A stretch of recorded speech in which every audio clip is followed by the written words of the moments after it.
שיר למעלות, אשא עיניי אל ההרים, מאין יבוא עזרי, עזרי מעם השם, עושה שמיים וארץ, אל ייתן למות רגליך, אל ינום שומרך, הנה לא ינום ולא ישן שומר ישראל, השם שומרך, השם צילך, על יד ימינך. יומם השמש לא יככה וירח בלילה, השם ישמורך מכל רע, ישמור את נפשך, השם ישמור צאתך ובואך מעתה ועד עולם. שיר למעלות, אשא עיניי אל ההרים, מאין יבוא עזרי, עזרי מעם השם, עושה שמיים וארץ, אל ייתן למות רגליך, אל ינום שומרך, הנה לא ינום ולא ישן שומר ישראל, השם שומרך, השם צילך, על יד ימינך. יומם השמש לא יככה וירח בלילה, השם ישמורך מכל רע, ישמור את נפשך, השם ישמור צאתך ובואך מעתה ועד עולם.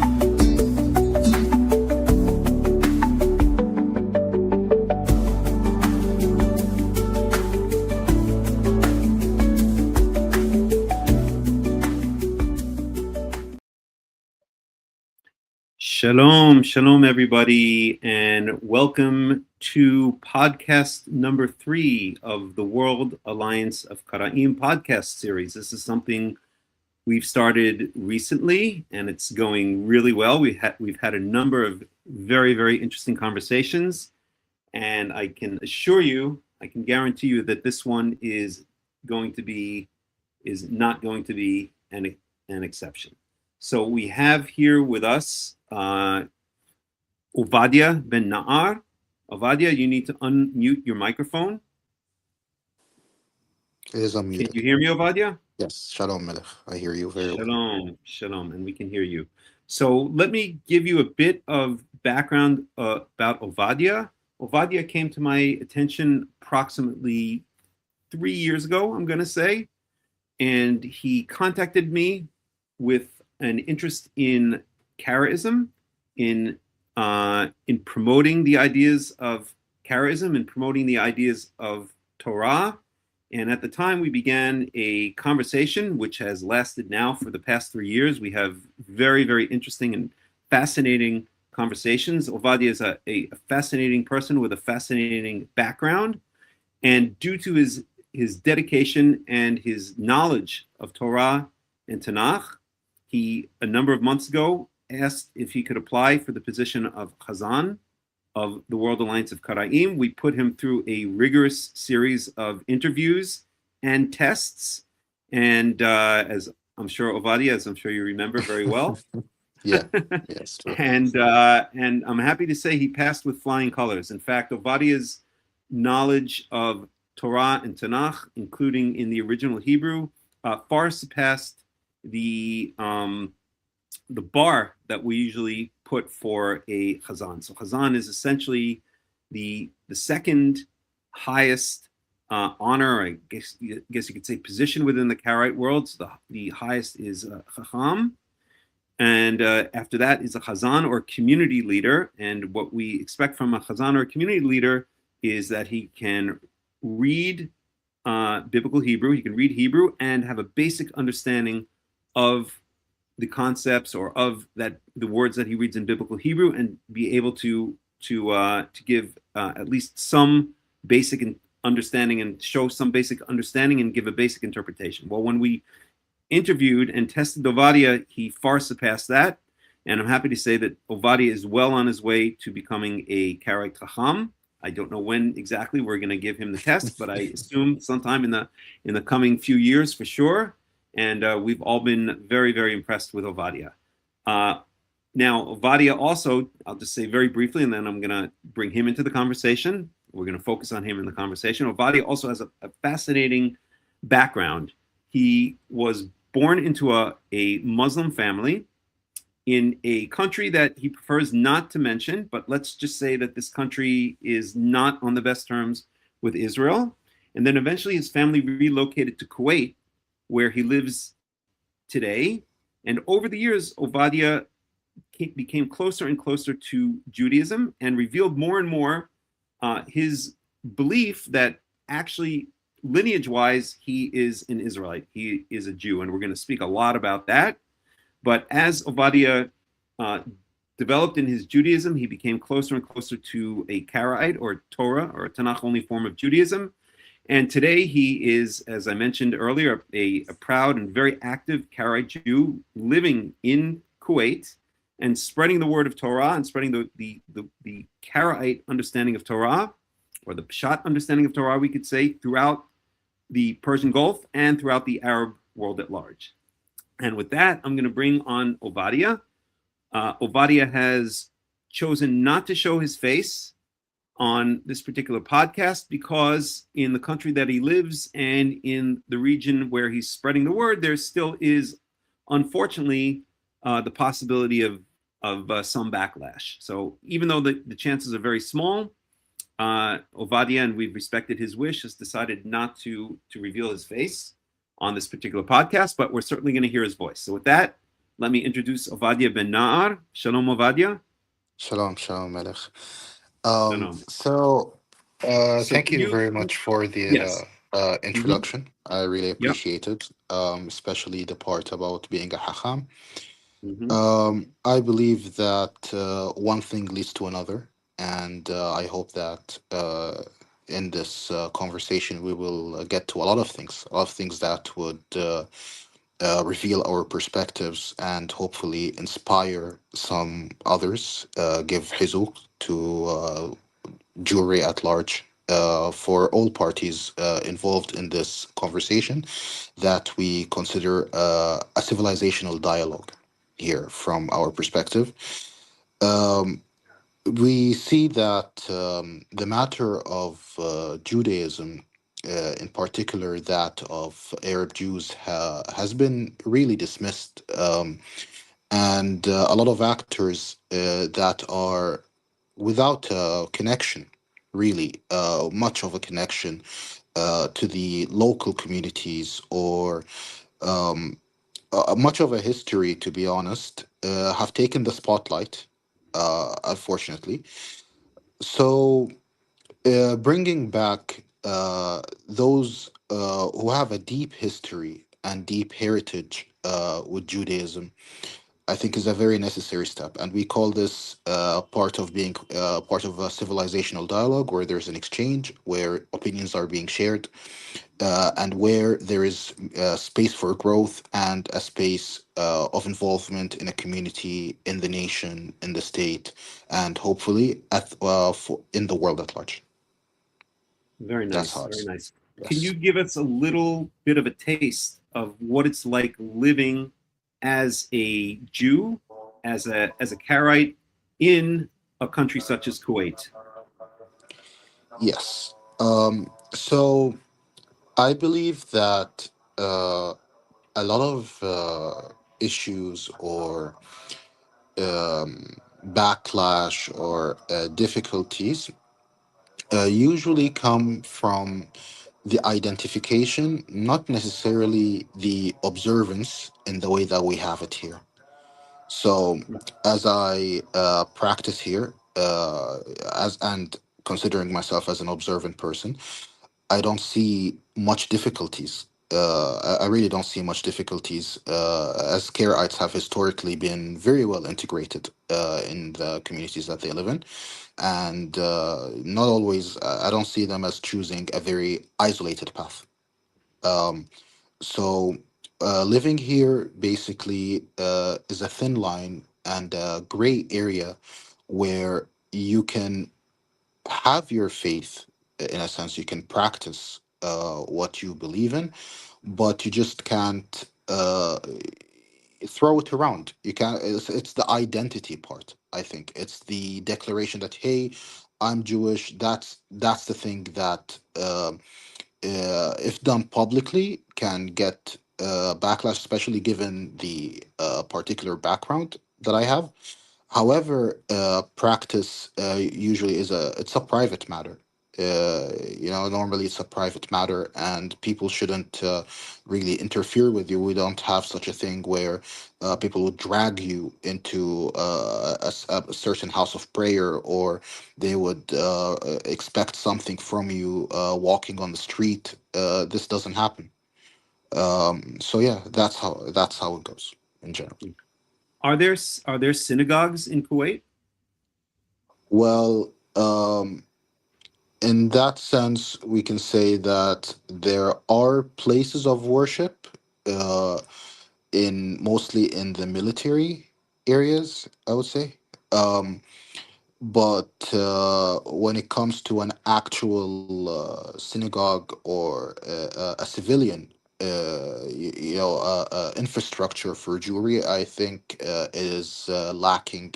It doesn't exist really, even though it was proposed that a church, a synagogue, and a mosque be built in a particular city, still under construction, I think. This actually And I'm guessing it been probably been will be so for for a ages. while. Yeah, I've been so for ages, and I think the UAE rolled with the idea and made it a reality, but Kuwait unfortunately didn't reach that. The last Jews left. I think they were like the last known Jews. Or from a period or like a migration from Iraq, and once the situation in Iraq developed, they just left, and we're the ones here. Yeah. So you say, in other words, they came from Iraq. You're talking about during the Iraqi wars with the United States, or No, that which period? it was way before that. It was at the period where Kuwait was establishing itself as a state. Um, and like in the early Kuwait days. It was in the early Mhm. Kuwait days. Which I is, not can't. everyone would be familiar with what that Yes, is. I, yes. I I doubt. can't. I'm not. I'm Probably not many talking like people would be hard pressed to even 1700s. find Kuwait on a Yeah. map.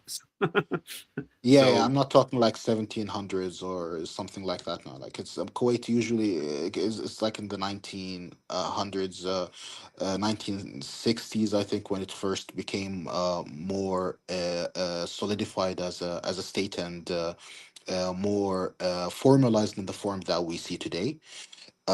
Usually, I mean, that migration that happened was due to issues in Iraq. I think owing to some conflicts that happened there.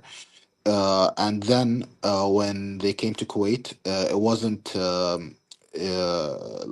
like as they were used to in Iraq. Because there, it's as you know, it's a very ancient, very old community that lived in Iraq. And when they came to Kuwait, it's like they had to start fresh, new. They had their own places. There's still a Jewish cemetery, actually, and they did in have Kuwait. a synagogue back then. Yes, they did. They did have a Mhm. synagogue. I think they did have the cemetery. I'm 100% sure of, because we still see it today. You can still like visit it. Kuwaitis talk about it. They made a video on it. I think I posted it on our website. So yeah, yeah, there was infrastructure back then, but Oops. Iraq, who are rabbinic actually, we don't have that anymore, and we're trying our best to build it and restore it. Mhm. Are there any explicit laws in Kuwait about against practicing or identifying as a non-Muslim in general, or as a Jew in particular?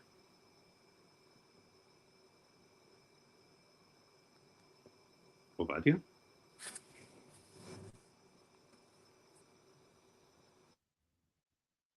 I don't know what's going on. Ovadia, are you there? Let me just make sure this is not a problem on my side. Just give me 1 second, please.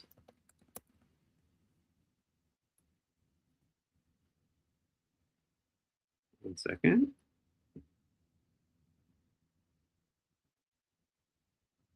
Oh, I think Ovadia disappeared. All right, we're just going to have to wait for him. There's no other choice. We'll give him a couple minutes to come back.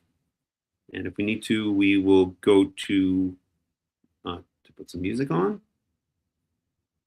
It's definitely not an internet problem on my side. And I think Ovadia is... I don't know what happened. That's okay. Yeah, I think. Oh, sorry. I think let me just. Do you want to put your... Yeah, I don't know why it's. emblem up, which we'll get to eventually. We'll talk about that as well. That's fine. That's fine. Okay. So I don't know if it's on your side or mine, but it was on your side. I checked. There was no I guess problem with so. the internet here. Mm-hmm. I guess so. Yeah, okay. Yeah. Do you want to put that little symbol up so we can see? Even though we can't see your face, we can see something that represents you. Yeah, I think it's glitching for a bit. Okay. No problem. Yeah. No problem. Okay, we'll try to do it later. Okay. So right. So the question I had was, are there any explicit laws in Kuwait against practicing in general non-Muslim religions, and in particular against practicing Judaism? No. What's the legal status? The legal status, there aren't any such laws that I'm aware of. The only issue that happens is if someone is, say, Muslim, or like born Muslim. I would say it's that's like the kind of like the beginning of it. I mean, that's how it's defined, because it doesn't really matter to them if how you identify. It's just like how you're registered, if you understand what I mean. So someone is registered as Muslim. Based on that, they would build themselves up in society by that, which is it's actually even written. It's like in your it's part of your ID or identity in a sense. So It was based the on same. that, It was the same in Israel, by the way, until I'd say about 20 years ago. It actually mentioned your religion on your identity card. So on my identity card, it said Yehudi, Jew. Yes, but correct. They did away with that because it was considered racist. It's from the Melech Turkish system. So when you have that, and let's say that you married by a Muslim contract, of course, that would be annulled. Especially like as a male, I mean, it would be difficult in courts. If it's public, you risk backlash, something like disturbing the peace. However, I think, to be fair, I see a lot of identities and affiliations in Kuwait on an individual or private level. I've encountered such um, individuals in my life and through my day-to-day life, and they can basically tell you that, hey, I am such and such, or I believe in such and such, and that's completely fine. But if they make it a public issue, or they just like, have it on social media, in the places where there's a lot of hassle, like Twitter, Facebook, that kind of thing, then it could actually become an issue, and sometimes the authorities get involved. For example, uh, I would say that Kuwait, I don't recall any anti-Semitic incident in Kuwait. Um, I mean, sure, there could have been back then that some sentiment on, like, it's just like kids, like Mhm. it's something very trivial as that. Um, yeah, but like, let's take the most recent case, and actually the first time I would say there was something um, that doesn't really fall in line with that history, was when there's like there was a shop that was selling some Magen Davids, like a Stars of David, uh, and they basically just like shut that down. That was actually the first incident that I'm aware of, and they classified it as a symbol that supports Israel. So they basically politicized it, but it was a jewelry shop that sold, like, I would assume, crosses, whatever. It wasn't just specifically that, right? Mhm. Mhm. But they closed it due to disturbing the peace. And usually, how that works is that it could go on for a while, but someone just calls in and they say that, hey, I saw such and such. And once they report that and it becomes an issue, then they take action against it. That's how it happens. Yeah, it's like, I guess, in any of the other country, the police are often going to just they're going to ignore crime unless somebody files a complaint, and then then they're Basically, in a forced sense, yes. to turn their Yes. attention to it. Yes. Understood. Understood. All right, let's switch over. We can get back, maybe if we have time, a little bit later, more to what it's like living as a Jew in Kuwait. But let's switch over to a bit about your background. So I'm going to leave it as an open-ended question because I don't know exactly what you want to reveal and what you don't want to reveal. I know, for instance, that you mentioned to me before we came on this podcast that you grew up in a different Arab country and that you Yes. prefer not to mention No. what that is. So I'm going to just let you kind of take it. It's just that it'll be fascinating to me, and I'm sure it'll be fascinating to the listeners, how you came from being essentially a Muslim or believing, or shall I say differently, because you believe ethnically and genealogically that you are Jewish, that you are of the nation of Israel, but how you grew up in a as a Muslim, as a practicing Hmm. Muslim in a Muslim family, and how you eventually made that journey from Islam to Judaism.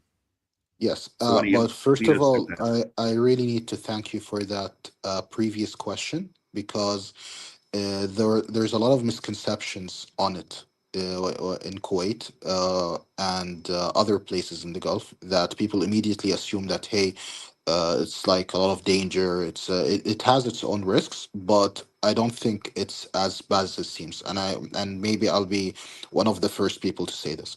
As Mm-hmm. for the matter of my background, I actually grew up in this culture. I actually grew up in this culture. I was born into this culture. Um, Clarify when you say this culture, which culture specifically are you talking about? The Gulf culture, the Gulf Arab culture. Mm-hmm. Um, so even though I don't really belong to it, but I did grow up in it. I was born in it, and it's basically, you could say, it's the native culture that I grew up in. Now, Mm-hmm. my journey through faith in Islam and in relation to Judaism and what I am today, um, that topic, I would say, when it comes to Islam, I think I stopped practicing and believing since I was about 15 or so. Mm-hmm. And if you don't Um, mind saying for the audience, how old are you right now? I'm 28 right now. Okay, so about 13 years Um, old. 13 yes, years old. and Mm-hmm. overall, actually, my I would say, like, when I became a student of Judaism, if that would be the right way to call it, Mm-hmm. that was when I was 18. My first exposure to Judaism was when I was 15. Mm-hmm. And before that, I was earlier, like as a person who's 15 years old, I was not. I didn't believe. I was basically what uh, I was completely secular. You were That's completely secular. So you yeah, yeah. I was were completely secular. living Yeah. in a Muslim country. You were living in a Muslim family, but you had no interest. You were not really a practicing Muslim. Yes. Yes. Not at all. Right. Not at all. And- right. I Mhm. had I didn't really believe much either, I would say, Mhm, by that point. mhm, mhm, Um, and I was clinging, I would say, to very light version of Islam, mostly kind of like an identity thing in a sense, some sort of identity, some sort of history that I have. But it wasn't the usual, or it was very symbolic, if that's the word for it. Yeah. Um, and my first exposure to Judaism was when I was 15 years old. And I was abroad and visited a synagogue on Pesach. Um, that was, So you visited a I just, synagogue in was Kuwait? it? No, no, it was abroad. It was a If conservative you synagogue. okay, and you Yeah, can you say what where it was or what country it that was in, or was you prefer not to? that was in the U.S. Oh, in the So U.S. Okay. yeah, Ah, yeah, it was in because the U.S. you were an exchange Yeah, student in the United States for 1 year, right? yes. Got So it. Mhm, um, basically, I visited that synagogue, and we had just I think one Passover day. I think the mhm, night, uh, mhm, and that was it. Really.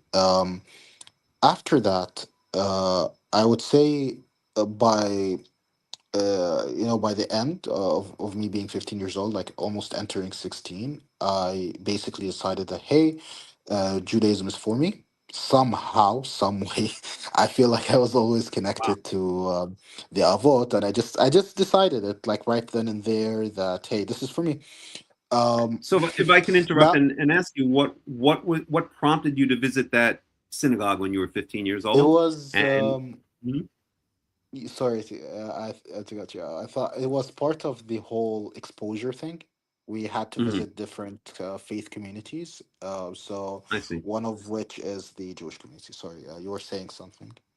No, Um, no problem. yeah. So in other words, you're in the United States in the Midwest as an exchange student, and as part of the experience for the exchange students visiting the United States, the I guess the program that organized the exchange student program took all of the students, or took the exchange students to various places of Yes, worship. I see. yes, Wow. yes, Hmm. yes. Hmm.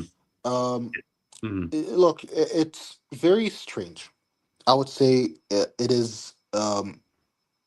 Uh, when I was there, I was heavily involved with the on the Christian side because I was with a Christian family. So Hmm.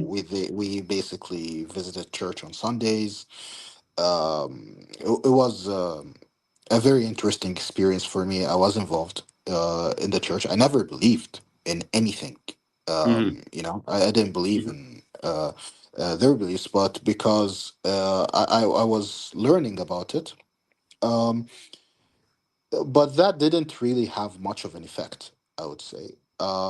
It's just that when I came back, that out of nowhere and for no particular reason, I just decided that, hey, Judaism looks good. That's Hmm. good for me. Wow. And that was based on Um, a single visit to a synagogue. it wasn't. It Mm, wasn't. It mm, was my first exposure, but that didn't factor in because I thought it's a very strange period. Like I had my first visit, but then throughout that period, I was involved with Christianity. hmm. But So mm, yeah, but I I'm never saying that even entertained. I your never. decision later on, or later that year, or within the next year, to explore Judaism further came based essentially on a single visit to a conservative synagogue as an exchange student living with a Christian family in the Midwest United States. Is Again, that accurate? I would say it wasn't. I completely forgot about it. And you will see like some periods Okay. where I will tell you like I actually did forget about it because that's exactly what happened afterwards. Uh-huh. So Uh-huh. as soon Okay. as it's just it's an intuitive feeling. I just like Uh-huh. felt because I was looking at the faiths and examining them. So it Mhm, came from that point, from that perspective, on a more objective level. mhm, Um my interaction with Judaism prior to that was mostly like by an intellectual understanding in a sense. Mm-hmm. Never in an experiential way. I didn't really seek Jewish experiences. I didn't have the drive for Jewish experiences at all at that period. Um, and then imagine this: as soon as I decided it, right, I completely forgot about it again. Mm-hmm. For how long? Hmm. I would say 3 years. So you were 15, you had this experience, you thought about it for a while, and then you forgot about it, and then you picked it up again when you were, I guess, around 18. Yes, yes. Mm-hmm. So I So completely just I said okay, sure, whatever. That's what it is. And I didn't even know. I mean, the distinction between Jewish denominations. Uh, I looked at like Jewish renewal and I said, oh yeah, that looks cool. I didn't even mm-hmm. know there's like this relation between denominations, reform, conservative, whatever. I didn't even know that Karaites even existed. Back Mm-hmm. then, it was just like a very spontaneous thing, just by glancing at the fates and seeing like, oh, hey, this one looks cool. This one looks like, it's an origin, it's a foundation. Maybe roll with that. That looks interesting, and it was just like that. It was that simple. Mm-hmm. And I would say back then, most of my thoughts on anything related to Jews was actually Israel. That was what it Mm-hmm. was, and it wasn't a type of hate. Actually, it wasn't anything like that. Even though this was promoted, it was promoted. But I And just you're talking actually about at this felt point, at this point, you're 18 years old or 15 years old. You're living in Kuwait by this point. Is that right? yes, yes, yes, yes. How old were you when your family immigrated to Kuwait?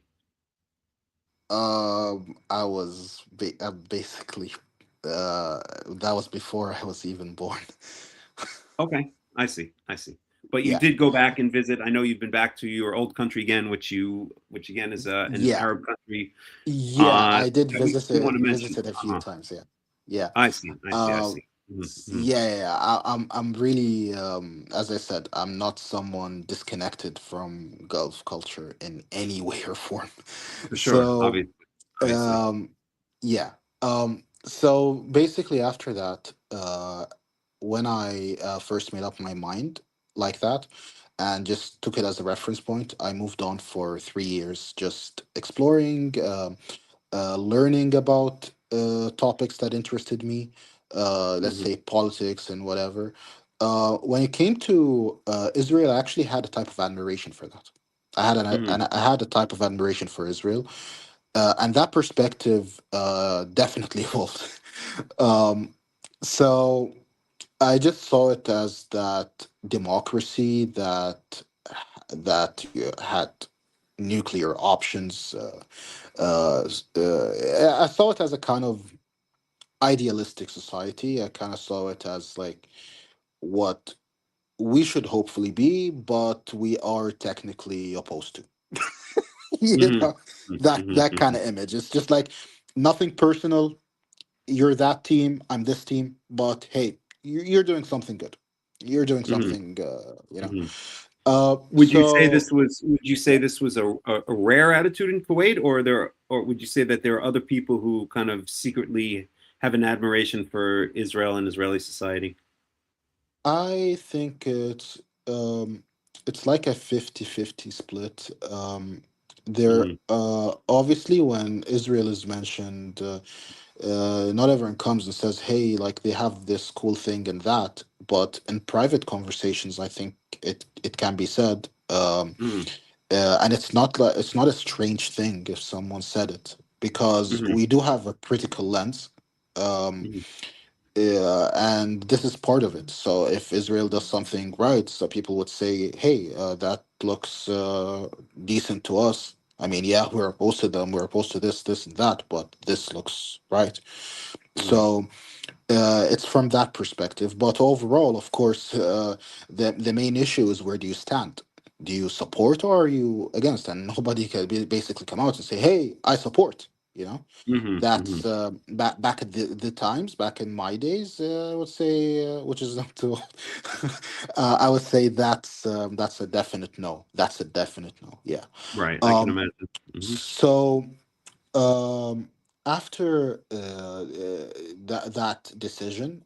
and let's say after I explored and learned and various topics disconnected from the faith that I found dear to my heart, when I hit 18, I suddenly had this moment where I said, you know what, I want to study the Tanakh. Let me look at the Hmm. Tanakh. Let me read that. And when I started to, given my previous understanding of Israel, of course, my imagination, I would say, of Israel at that point, because I never really looked into it at all. Um, I started to identify more and more with Judaism as a path that I would like to take, but obviously I had absolutely no idea what that path is. Right, like I read the Tanakh more in the sense of literature than in the sense of religion. Hmm. I wanted And to gain an appreciation for it. Yeah. hmm.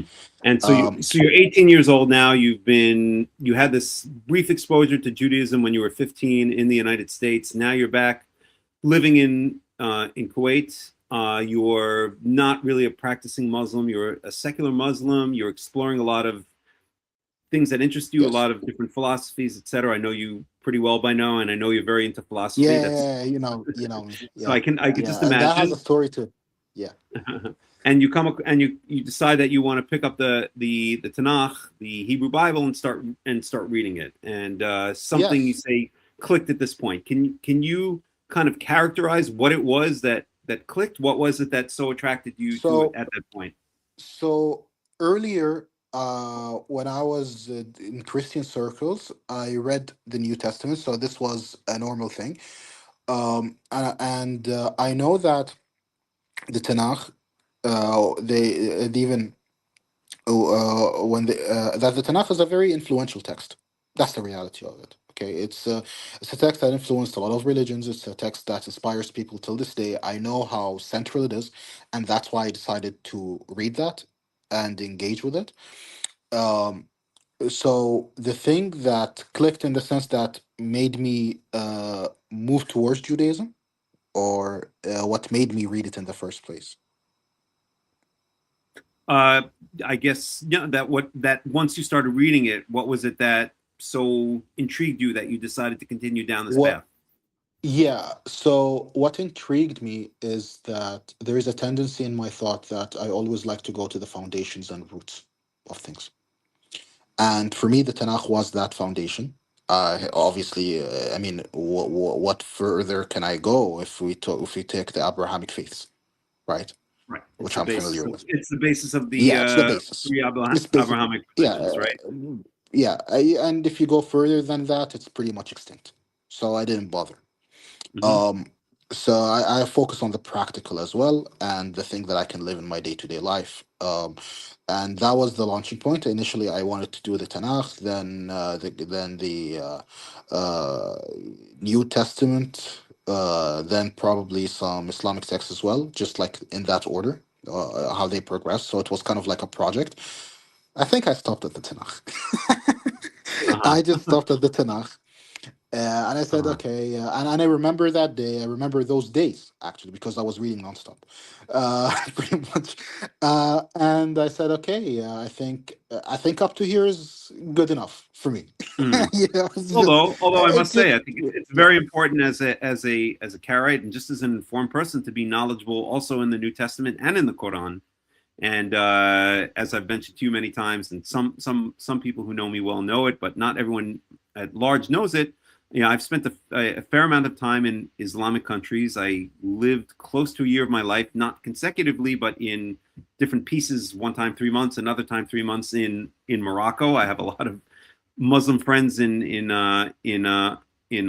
Morocco, and sometimes I would sit down and learn the Quran there, and I find it to be an absolutely fascinating document. I think also one of the things that really allowed us to develop our friendship is I want to focus back on you, but just very briefly is that I don't have a kind of as unfortunately so many Westerners do, and maybe so many Jews do have a very negative attitude towards Islam. I actually do not have a negative attitude towards Islam. I actually have a very positive attitude towards it, and not the radical ISIS type, not the chopping off the hands as they used to do before, MBS rose to power in Saudi Arabia. But the more mild form that I've seen throughout the Islamic world, that I saw in Morocco, that I saw in Tunisia, that I saw when I visited Turkey. Of course, there's all kinds of different levels.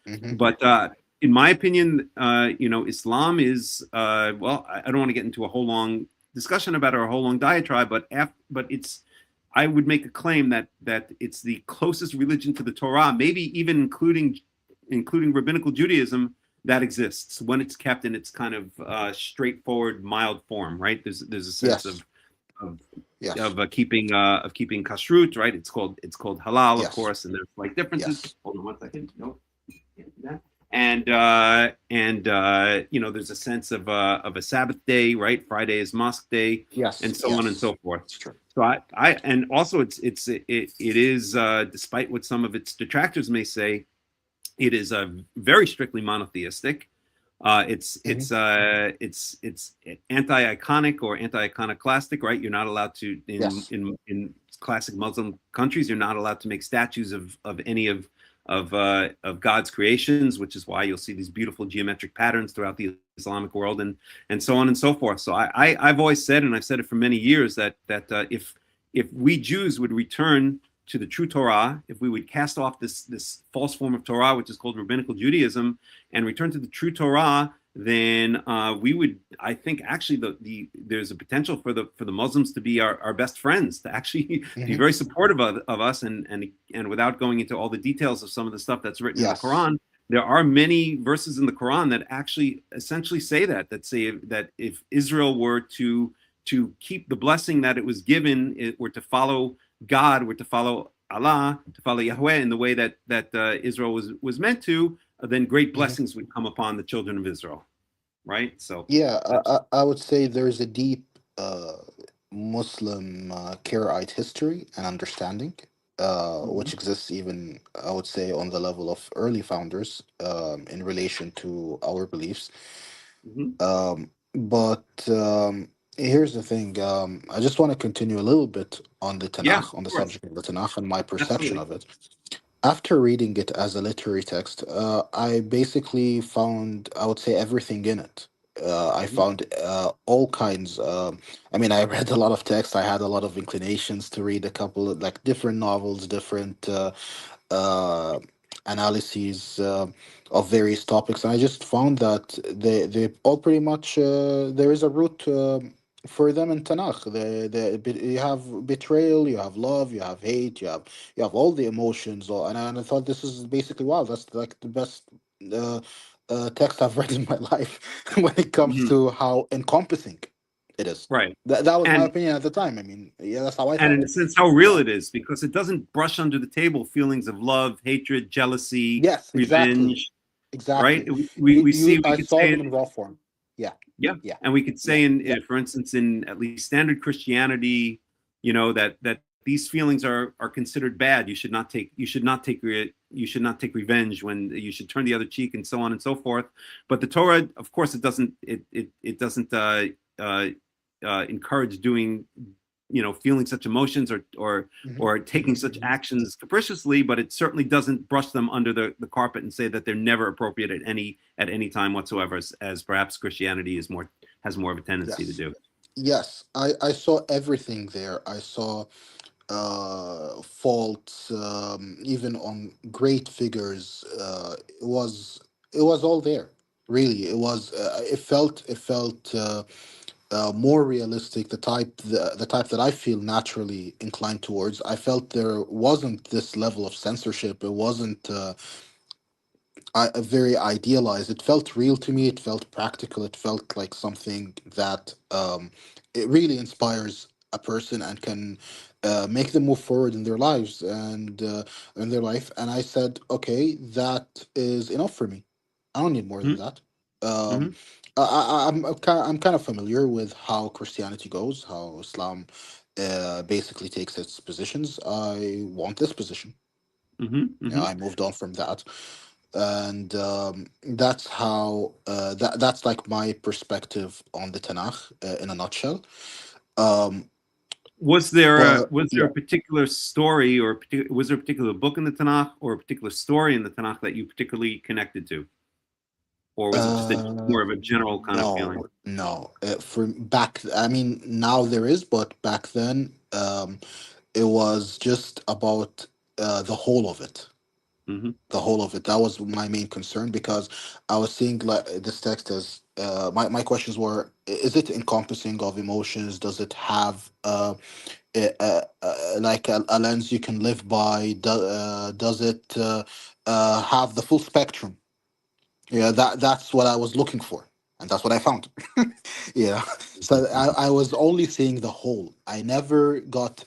I didn't delve specifically. I didn't choose parts. I just wanted to feel the whole structure and just look at it on a bit of a superficial level, really. Back then. Yeah. Hmm. Hmm. Hmm. Okay, so you're 18 years old. You've kind of rediscovered the Tanakh. You had a kind of a brief exposure to Judaism when you were 15.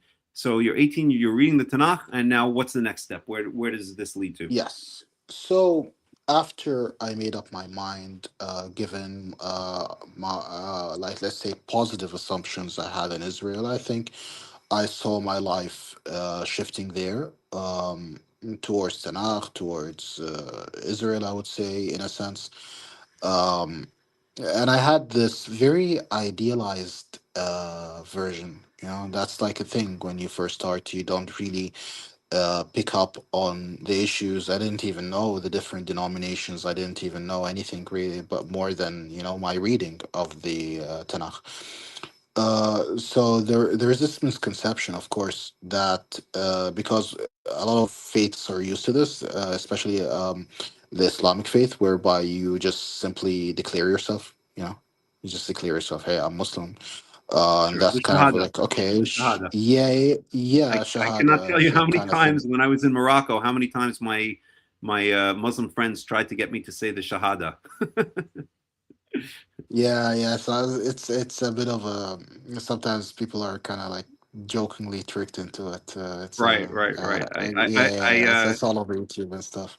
right, right, right. But yeah, yeah, it's a bit of a thing. I learned their Um, tricks pretty quickly. I learned that when we're standing like on a I mountaintop or a don't. It rooftop doesn't or something even. like It that, doesn't even count. drinking If tea, if it's and then one of yeah. my friends would say, "Oh, just repeat this after me," and I already It knew where doesn't. this It was doesn't heading. count. Yeah, yeah. But it's like something even like Muslim prank videos do sometimes.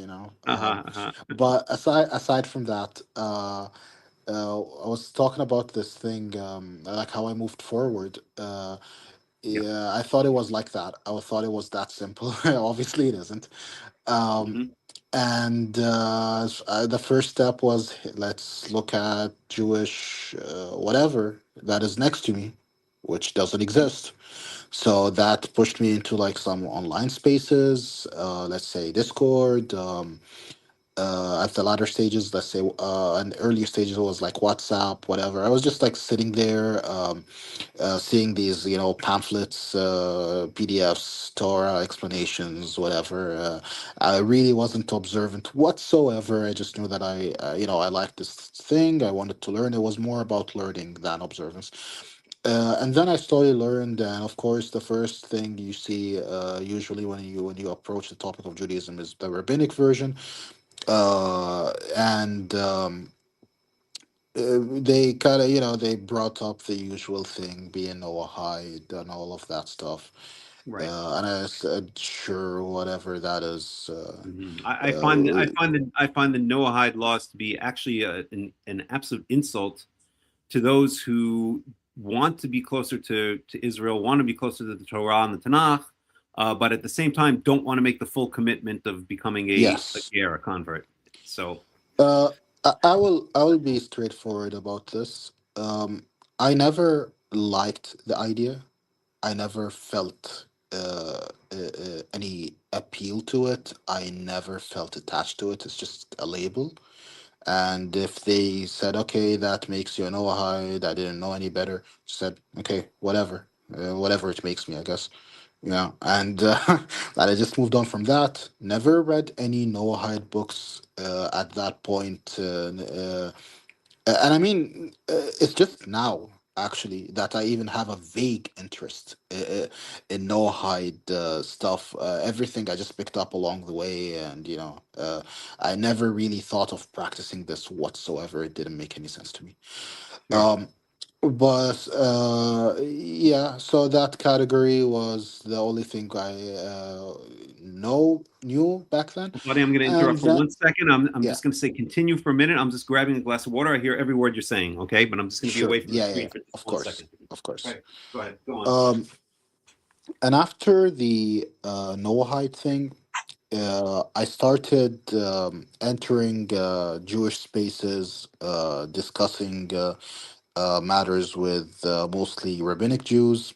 I started learning, um, and I had a very particular way of learning. I first thought that the midot, your ethics, your qualities, actually, that was the most important thing because I didn't feel that if you learn much and don't feel it, if you're that kind of person, I don't think you would internalize what you learn.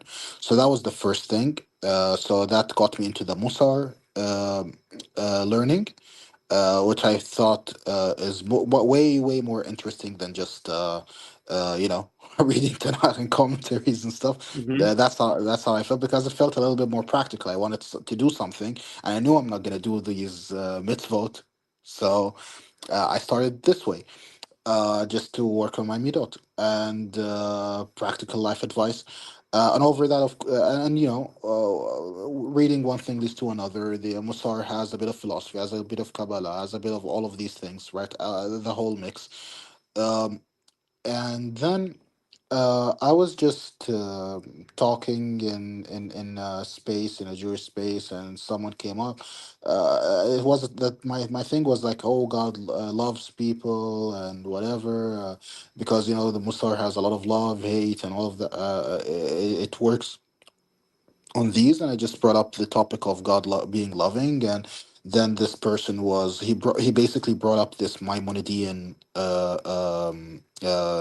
framework that God does not lacks emotional attributes. He doesn't have this and that. It's an imperfection and so on. And the Jews in that space felt it was a bit strange, actually, especially given that this is a more advanced thing. I would say, like, not everyone is on that, full medieval tier. I mean, it's kind of old too. Um, It's but becoming very popular in these days. By the way, Rambam, Maimonidean yeah. uh, philosophy. It's kind of I just put my 2 cents in for 1 second, and I mentioned this actually on a another podcast that I was on with Hmm. Rabbi Asher Meza. That Hmm. it's very attractive, the Rambam Maimonidean kind of philosophy because it seems very logical. It seems like a complete, consistent philosophy, but it's actually a let me be careful with my words here. It's kind of it's kind of a wolf in sheep's clothing because when it tries to give kind of a consistent system for Hmm. Hmm. understanding the rabbinical Hmm. oral law, and if you just take it at face value or take it at its surface, it can be very convincing, and it's almost as Yeah. if rabbinical Jews are admitting that standard rabbinical Judaism doesn't make sense. It's too maybe mystical or it's not consistent. So we can go to the Rambam because he makes it all. He helps us make sense out of it. He makes it sound logical, but Yeah. it's really not Uh, logical. It's just as uh, illogical as all the rest. yeah. It's just couched in very very careful terms by someone who's obviously very smart. Yeah, this is a fallacy for sure. I don't even think Rambam aligns with even normal Judaism, even before the mysticism period. That's my take on it. And as you know, I'm very, very into this philosophy stuff, and um, yeah, I don't even know from where to start because I'm not going to make this just solely about Rambam. Um, But the thing here, which was driving the Noahide experience, to be honest, I'm not big on his halachot. I see there, but all I can say is that standard, you know, Jewish understandings today, starting even from the Tanakh, of even from the way you write the Torah, is definitely not aligned with the what Rambam was using at all. So, what he was even I'm not a using the big fan Kemali of version. his.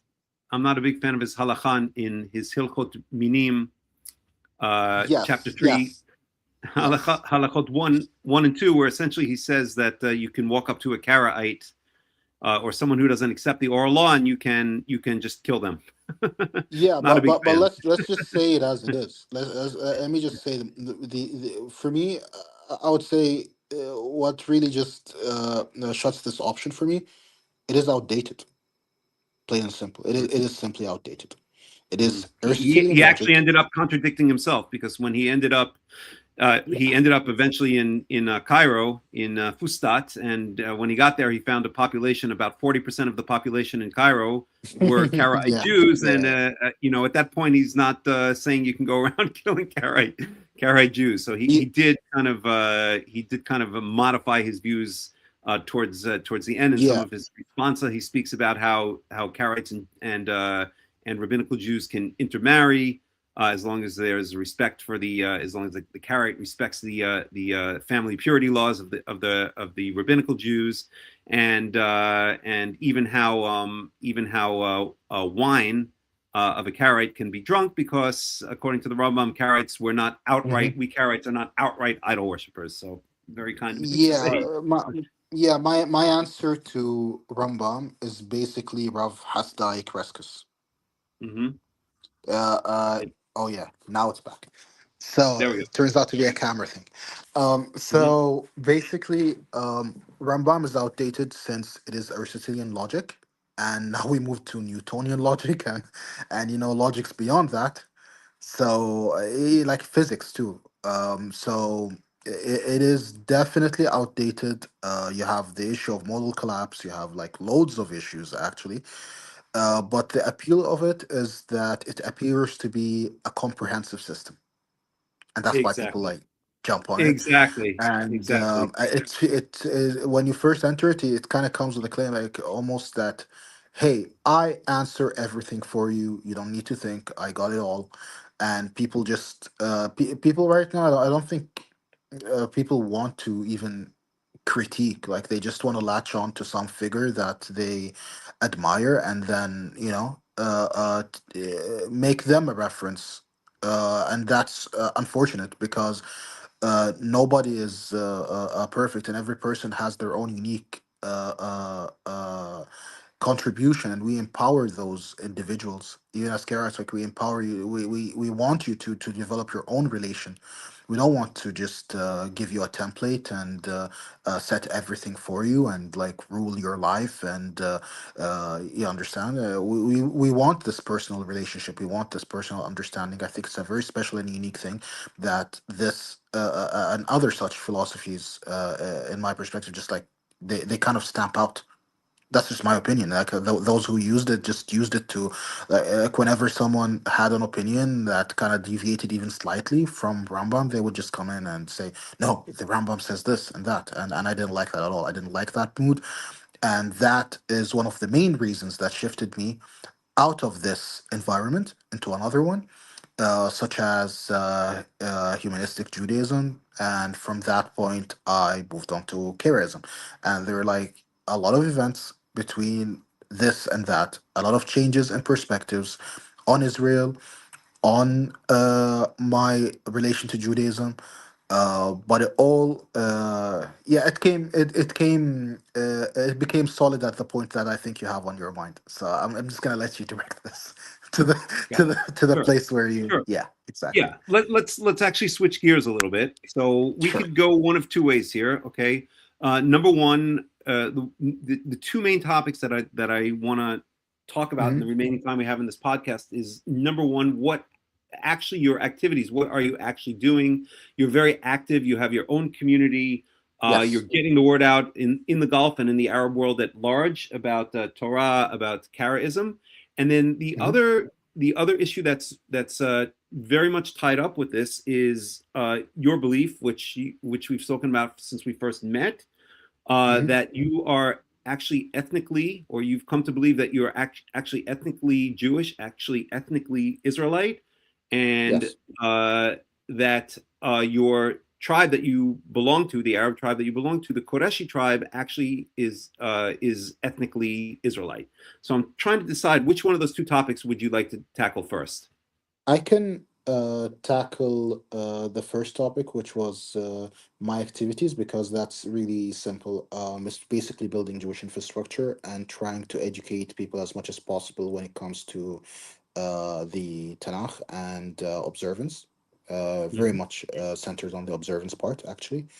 And that's it. Just a place to breathe, a place to worship, a place to come together.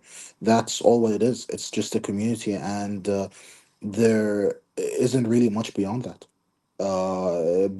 That you're right. I mean, and whichever way it expands after that, that's of its own accord and its own orientation. But the foundations are my main concern, because Mhm. people need that foundation, and this will tie directly into topic two that Mhm. you brought up.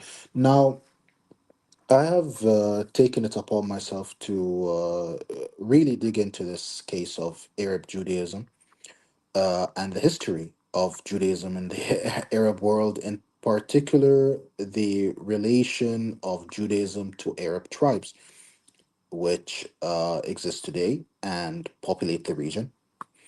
So, So uh, sorry, just to interrupt again, just to give a bit of yeah. an intro, or a bit of a I can't think of the word in English. I'm so speaking Hebrew most of the time, but to give a bit of an Mhm. introduction, it's your belief that a huge amount of Arabs are actually Jewish, or actually can trace their Definitely. lineage to being Israelite. Definitely. Mhm. So the way that I Tell us would a bit about phrase that. this Mhm. is this way. Look, genealogies have a lot of critiques on them. They can sometimes even be vague once you trace back, and you see, like, you see it branching off in different ways. Um, but I would say that this is to keep it solid. I would say it's more on the mythos. It's more on the narrative. It's more on the history that these people grew up in, and the identity that they took from their ancestors, uh, given a slight mix of actual real world history of a Jewish Arab state, given that this state actually existed in Yemen, which is a Okay, fact. so tell us about this. So you're speaking here about which state exactly? We've spoken about it a lot of times, so I'll let you introduce the The idea. state, the kingdom of Himyar, the Himyarite kingdom, is Hmm. a Jewish Arab state that existed in Yemen, in modern day Yemen. Hmm. Um, and a lot of tribes, particularly a branch called the Karaites, trace themselves to Yemen.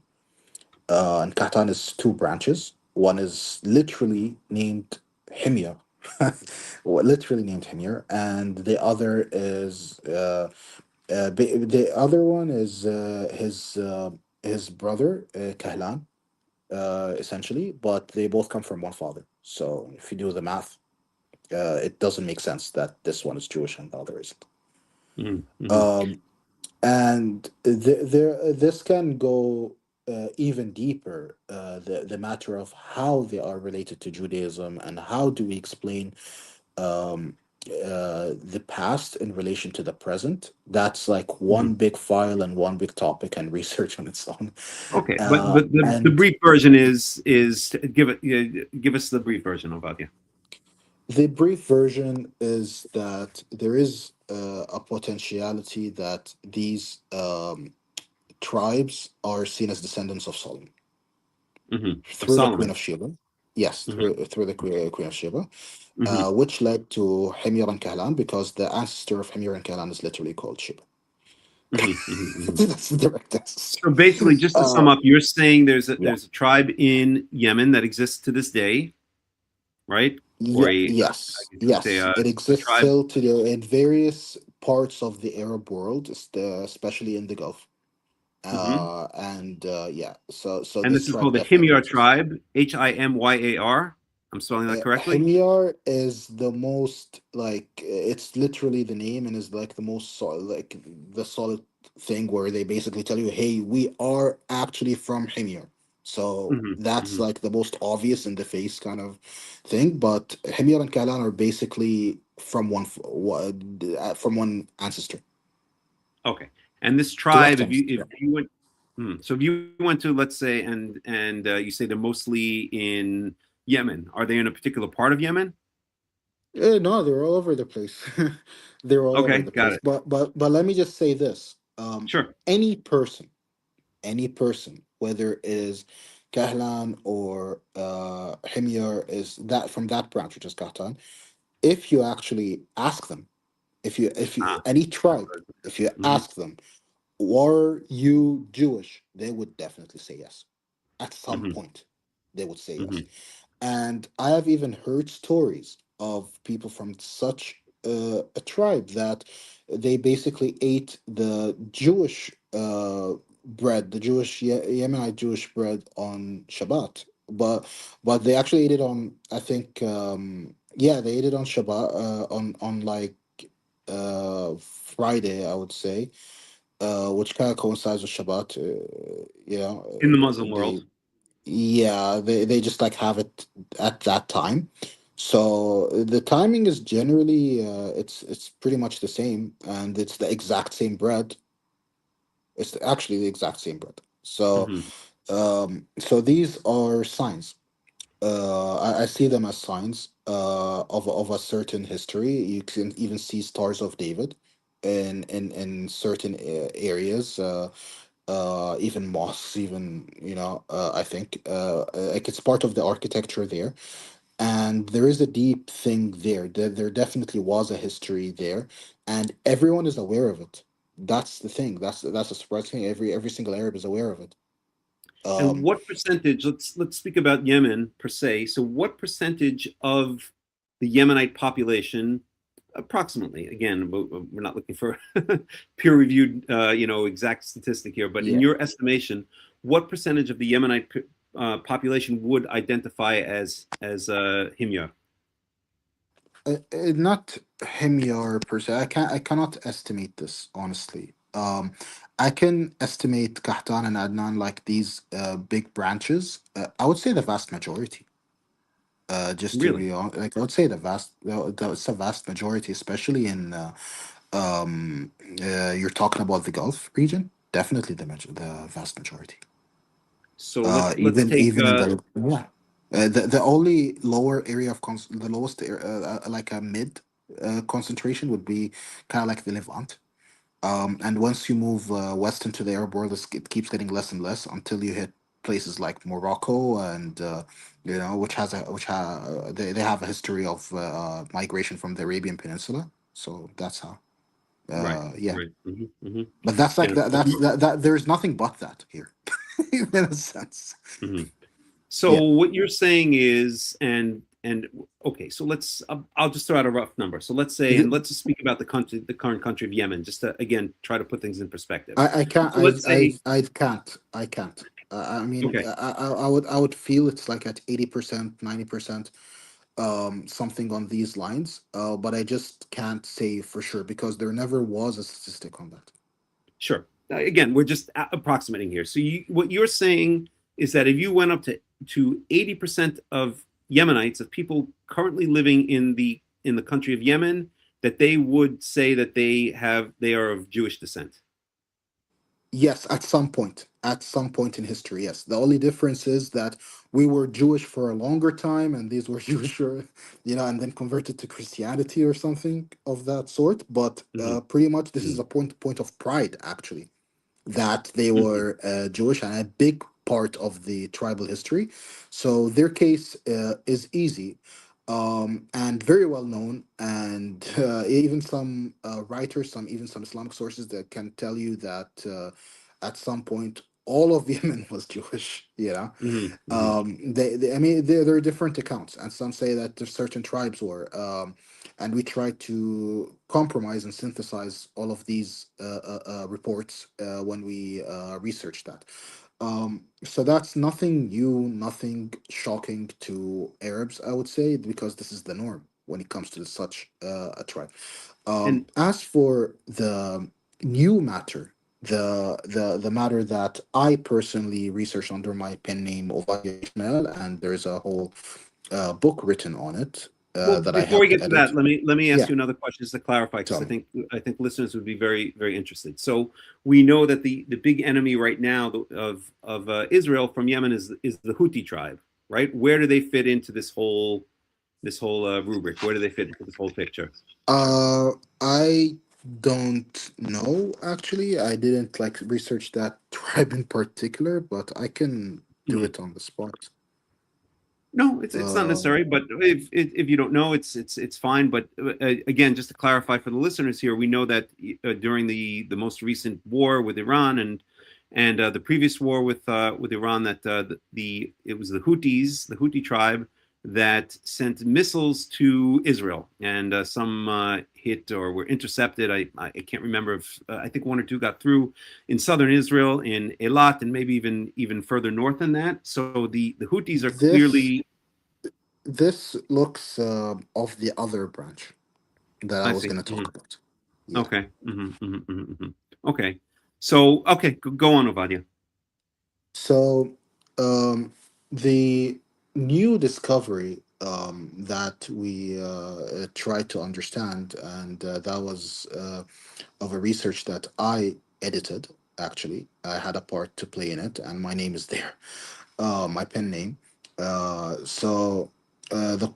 It's the Quraysh as descendants of Onias the Fourth. And this here basically is it ties to the idea of Kohanim, that there are various genetic lineages of Kohanim, and it tries to fill in the gaps. And relies on Islamic sources for the most part, that the research that we did on in this book, but it also uses the Jewish sources and Jewish history. And the premise of this is basically that the Quraysh tribe are Kohanim. Um, and the disagreement here, or is basically how far can you take this?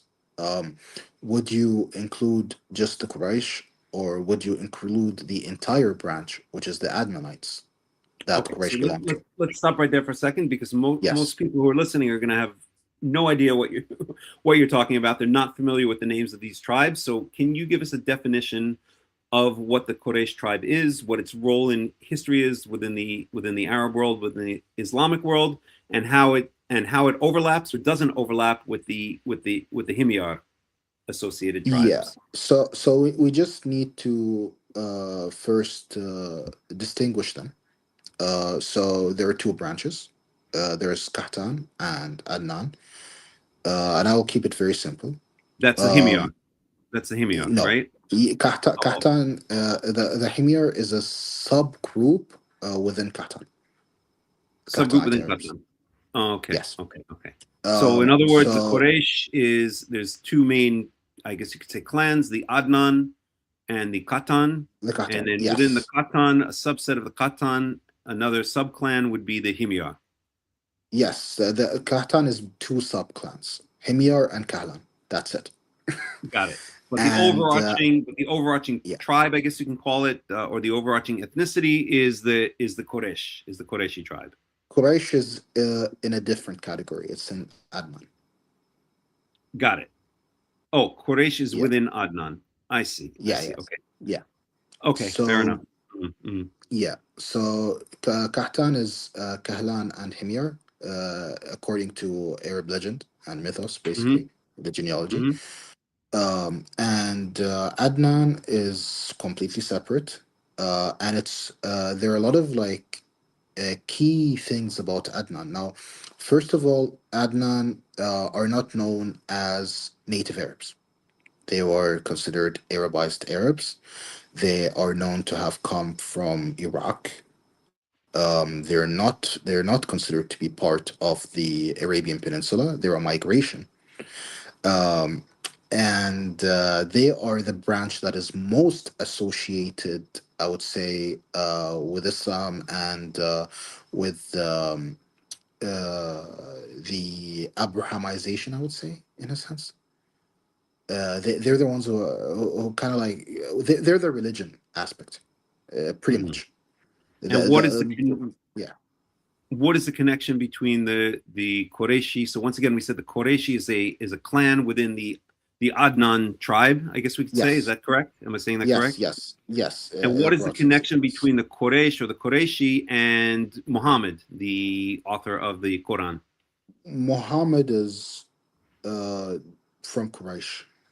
I mean, he's from a house in Quraysh. So um, the Quraysh was basically the custodians in a sense. They're the top authority in Mecca, which has the Kaaba, of course. Um, and the Muhammad comes from them. Uh, and the thing about Quraysh is that there are a lot of variables that made us consider Quraysh, such as like where they were buried, whether they were buried in Jewish places, the intermarriages between Quraysh and Jews, the unique custom of not marrying your daughter to non-Qurayshi or a non someone who's not from that tribe. So a couple of like unique factors about such a tribe that just made us collect the data from various places and come up with this presentation, I would say. So if So yeah. what if I'm understanding correctly what you're saying, you are actually claiming, and I'm not saying I necessarily agree with it, but your claim is that Muhammad, the author of the Quran, was actually a Jew, for lack of a better word. Yes, yes, precisely.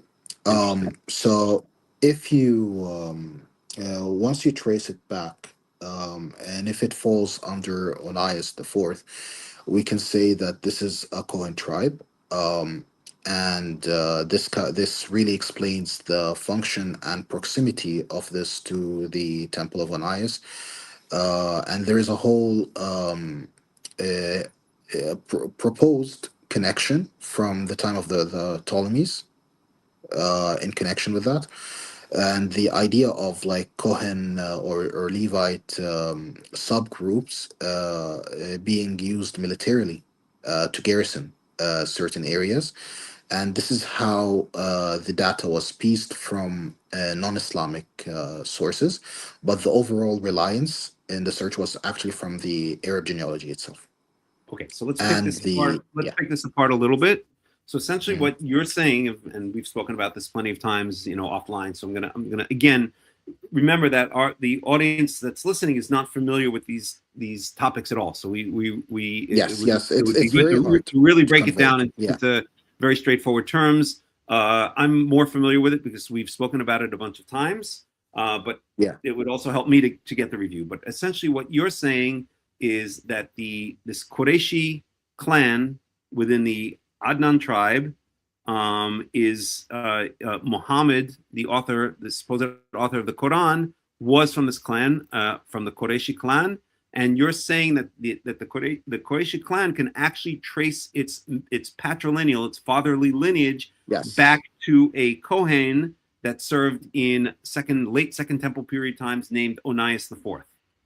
Yes. So So that's basically by your claim, you're saying not only, and again, I'm not saying that I necessarily agree. We've spoken this many times, yes, of about this course. many times. I'm letting you present your point of view, but what your point of view is actually that not only was Muhammad a Jew, but he was actually therefore a Kohen, since everything goes by the Yes, fatherly technically line yes. within the Islamic world, and of Technically yes. course within the Yeah. Tanakh.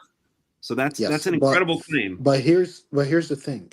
Um Now, genealogy is two different things. Like for example, my mom, for instance, there are two narratives where she could trace either way to Himyar or Quraysh. You see, Hmm. so from our perspective, it's just an investigation, and it's the mythos of such a genealogy. It doesn't come and like stamp it for sure, and we say like, hey, these are definitely Kohanim. These are, we never like jump into such bold assumptions. So we just leave leave genealogy the way it has always been. That how do you see it, given your history, given your the way that you identify. Like for example, if a person has two of these, right? Like he has the Himyarite or the Karaites, which is actually an adherent, which is a very rare case, by the way, but it does exist. Like for example, the As tribe, it can trace both ways. The Karaites, even Karaites themselves, they can trace two ways depending on how far back you go. Yeah. Hmm. So we keep it open as a possibility, and our question and our understanding is this presentation sufficient? Is it sufficient for someone to take that mythos, to take that lineup, right, and go forward with it? Hmm. So what we did essentially, and what our research did, is not go and like pull them from a category and say, hey, they have to fit here. We just opened a new possibility, as is the case in genealogies. Okay. So let Yeah. me try to summarize what you're saying here. And again, as a teacher of Torah and a teacher of other things over my life, I know that especially when we're introducing new concepts, things have to be repeated many times. So I'm going to Yes. repeat once again to try to summarize for the audience, and you'll correct me if I'm getting it Hmm. wrong. Okay. So we Yes. have two main tribes that we're talking about. One is the Adnan tribe. Yes. A clan of the Adnan tribe is the Qureshi clan. Yes. The Qureshi clan is the clan into which Muhammad, Yes. the supposed writer of the Quran, was born. And your claim is that the Qureshi clan can trace its patrilineal lineage, its ancestry, back to a Kohen Yes. Gadol, a high priest from Second Temple period times, known as named Onias the Fourth, Yes. Should Onias the Fourth. Mm-hmm. yes. Should And they choose that, they have that option. Yes. okay, so and therefore, what you're saying is that not only was the entire Qureshi clan, including Muhammad, not only are they Jewish slash Israelite, but they are actually a clan of Kohanim, of Yes. Levitical priests. Okay, Yes. that's number one. That's an incredible claim. Again, I'm not. I'm just allowing you to present your claims here. I'm not necessarily saying that I agree Of or course. necessarily disagree. We've spoken about this a lot over the years. And then your other Yes. claim, on the other hand, is that we have the Katan. Am I pronouncing that correctly? Katani, Yes. The Karaites. Yeah. the Katanites, and Yeah. they have a clan within the Katan clan. There's a or within the Katan tribe, there's a clan called the Himyar clan, Yes. and that Yes. it's well known in history that the Himyar clan established I guess we would call it a Jewish independent empire An in Arab Yemen, Jewish empire, an Arab Jewish kingdom. Yes. an independent Arab Jewish kingdom based in Yemen, correct? Yes. Correct. And that according to legend, we could say, or according to their mythos, that this Himyar clan within the Khatan tribe, they claim that they can trace their ancestry back to Solomon, because Solomon, when he met with No. the No. okay, I'm No. sorry, then It's correct me, it's please. it's it's a reconstruction based on Arab narratives at the time. It's even those mentioned in Islam. Okay, but based on Arab narratives, but the idea is that that Solomon, when he met the Queen of Sheba, it says in the Tanakh that he provided for he gave her everything that she asked She for desired. and Yeah. that she desired, and we can even bring up that verse. Maybe it's relevant. So there are various shall we say midrashic interpreters, including Islamic commentators, who believe that meant that's a subtle way or a euphemistic way of saying that King Solomon and the Queen of Sheba had sexual relations, and out of that came a number of descendants, and one of them was the progenitor of this Himyar clan. Is that correct? Yes. To actually tell you it quickly, Yeah. there is an account back then that a person came to Muhammad and he basically asked on Sheba. And that at that time he basically said, "Is Sheba a male or a female?" Right? And we have to say that we read this as Jews, of course, and I don't think any Sheba, when you Jewish. say Sheba, you're Yeah, talking about the Queen of Sheba. yeah, the ancestor of Himyar, which is known to be a kingly line, actually. So Right. a royalty But when you line. said you're asking whether Sheba is a male or a female, who are you talking No, about there? yeah, You're talking he asked Muhammad whether Sheba is a male or female, implying that this was a topic back then. Yeah. okay. So But again, Muhammad when you say Sheba, you're talking about, so somebody came to Muhammad and asked him whether the Queen of Sheba was a male or a female, no, or whether the name he just said Sheba because the Okay. Himyarites, Himyar and Kahlan, they basically called their ancestor Sheba, but there was Okay. a doubt is because it's a really long time. And they know they're Jewish, they know everything, they know they were kings and all of, and we just basically filled in the gaps from the Tanakh. But he basically asked, "Is Sheba a male or female?" Now Muhammad basically said that it's a male, and he gave his own version of the genealogy, and this even happened with Karaites. That some Karaites even say that, hey, there's like a narrative that says we are of Ishmael, even though it is completely disagreed with that they are of Ishmael. You understand what I mean? Mhm. That a person can come and say, "Hey, this is the most likely possibility," or "I believe it is this possibility." But even if they said so, it doesn't mean that it will be acknowledged as the fact. Okay, so again, I want to sum up because I think we're understanding the conversation, but I'm not sure all of Yeah, the listeners are. So somebody came to Muhammad again, the supposed author of the Quran, and asked, is Sheba a male or a I mean, female? yeah. Okay, who was the person who came to Muhammad? Is it known? I Question. it's probably listed, but I didn't really Okay, so some take it person came into to yeah. Muhammad and then asked about Sheba, Sheba meaning the male, the supposed or the mythical male progenitor of the Himyar clan within the Khatan tribe. Is that correct? Wanted to know Yeah, whether this. we basically didn't know. Like, this is an ancestor. Okay, what's the nature of this ancestor? Is it male or female? People are talking. Some say it's male, some say it's female. So, what is Okay. it? And Yeah. what was the context? Why would it be ambiguous whether this person was male or Um, female? What were the. I think it's due to legend, because once you, it was very difficult like bringing the pieces together, because you have all kinds of different accounts. Mhm. And you have to basically try to bring as much together as you can to see how they line up into having a coherent image or narrative, Okay. Mhm. because always when you go, as the further you go, the further back you go, the more you see different versions. Like I can Mhm. see, for example, after Adnan, like I think there's like what, 7 8 different versions. On Mhm. Kahtan, there's like 2 3 versions. So this is why we say that ours is basically a version.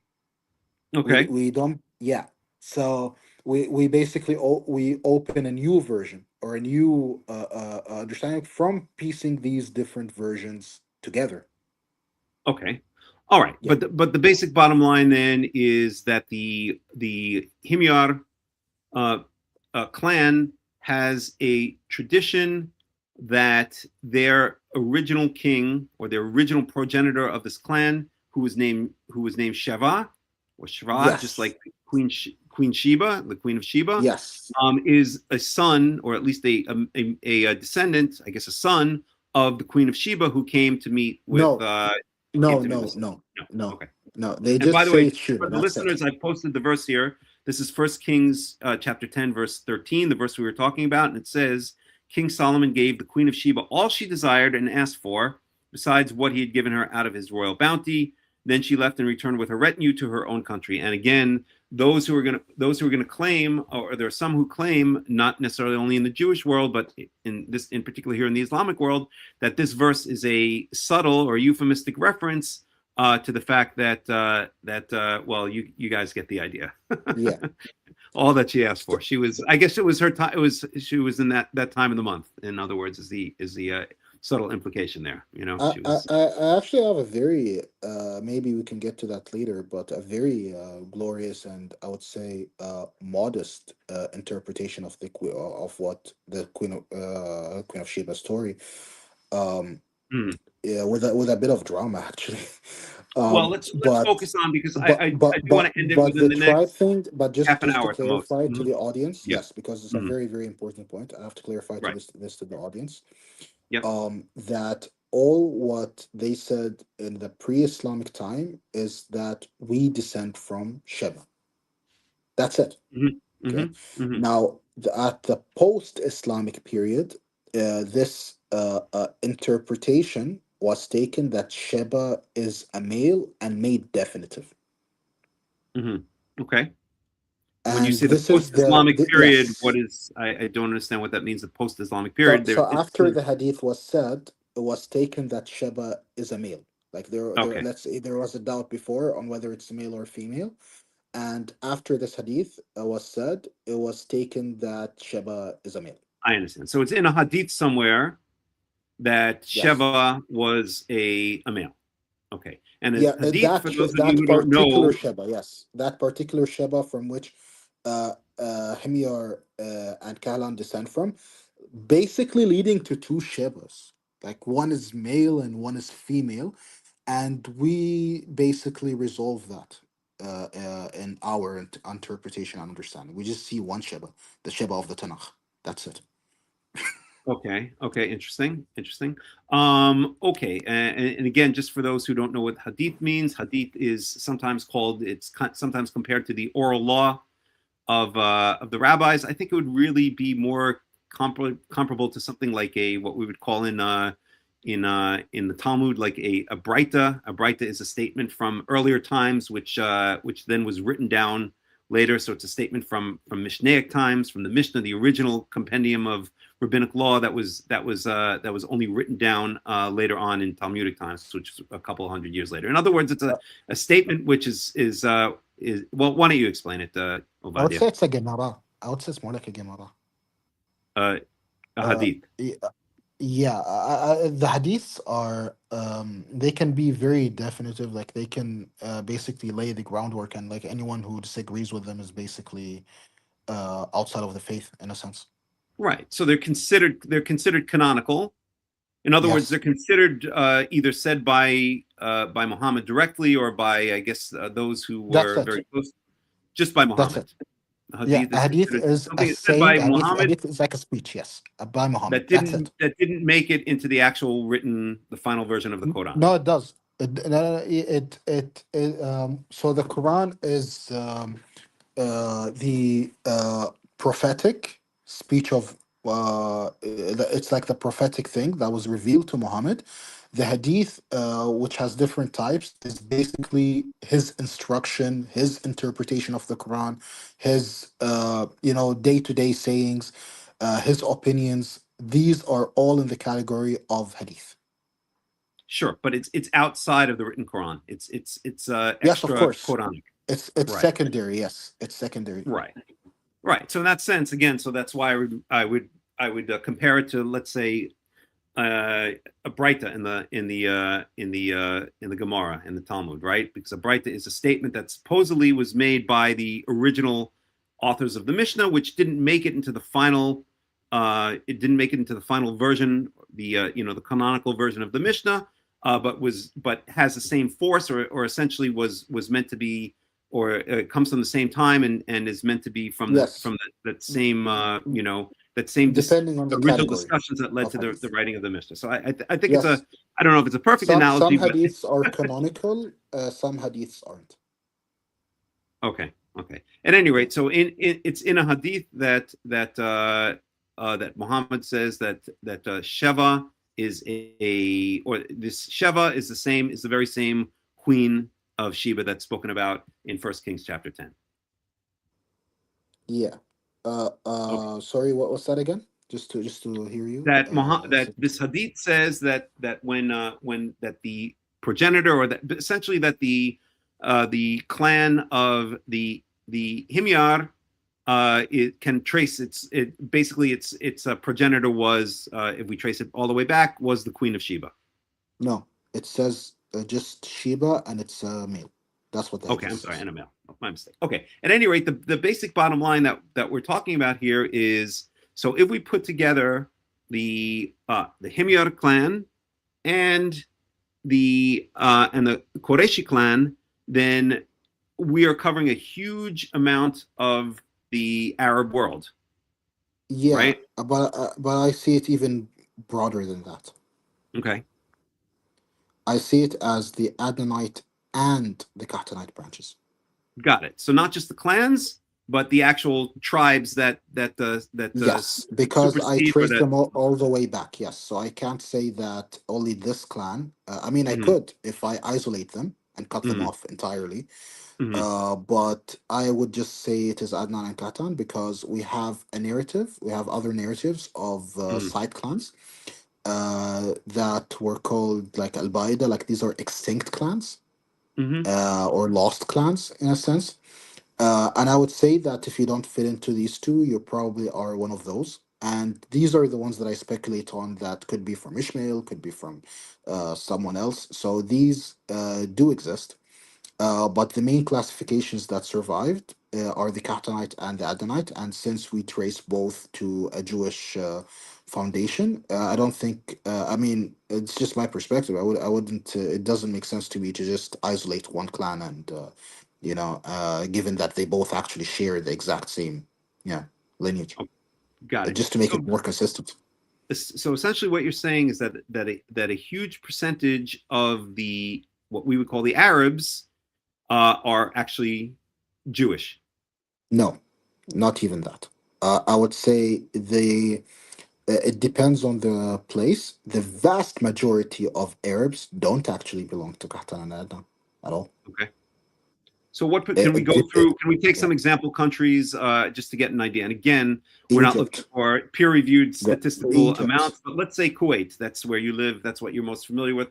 What percentage of people living in Kuwait, or I guess that's maybe a loaded question because I think there are a lot of foreign workers that come to Kuwait. But let's say what percentage of permanent residents or Arabs who live in Kuwait, what percentage would be from each of these two tribes? Over 50% for sure. I think so. So essentially, you're saying over 50% of Kuwaitis are actually Jews. If not like 70 or more, but over 50% for sure. Okay, let's move up the Gulf a little bit. Let's say in some of the Gulf states. Let's say in the United Arab Emirates. Same Again, thing. a rough estimate. Same thing for all the Gulf 50 to 70%. states. Yeah, same thing for all the Gulf states. Definitely above 50. Cannot be less. Interesting. And how about Saudi Arabia? Of citizens. Yes. Again, the reason we're saying citizens is it's known, especially for instance in Dubai, for instance, in general in the United Arab Emirates, that there are a lot of 70%. Yeah, there are a lot of foreign workers that come, especially from India, Pakistan, and so on and so forth. But you're saying of those who are actually, I guess you call them permanent residents or native residents or citizens of these countries, you're saying 50 to 70%, maybe even more, are actually, in your opinion, can trace themselves back to Jewish origin. Yes. Yes. How about Saudi Arabia? Same thing. Anything in the Gulf, same principle. Wow. How about if we move over to the other side of the Gulf and we speak about Iran, which is now we're talking way about less. Way less. So this basically only applies to Arabs.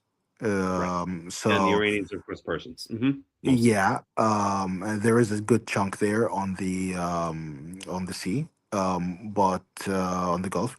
But I would say the percentage would be higher in the Levant, to Hmm. be honest. Hmm.